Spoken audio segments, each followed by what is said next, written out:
Hi everyone. If you've been following along with my Glow Up Challenge, you've probably seen me in my shorts using a homemade hot pepper spread that I've been putting on almost everything. And someone has asked me for the recipe, so it's super easy to make, and I'm going to show you how to make it right now. And here are the ingredients. We have a small onion, 2 garlic cloves, some little tomatoes on the vine, and 2 unpredictable long hots. I've arranged the vegetables on a baking sheet with foil and a little canola oil.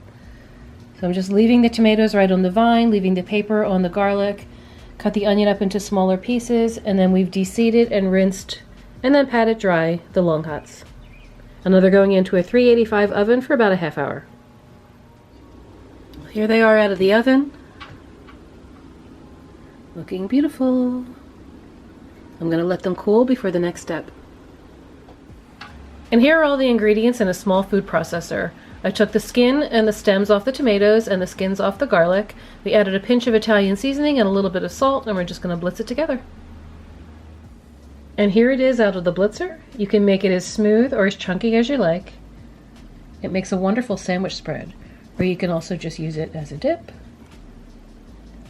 Sometimes I just put a little dollop on a plate next to what I'm eating and I pull it in. We had this for Easter with a roast leg of lamb. It was perfect accompaniment. Use your imagination.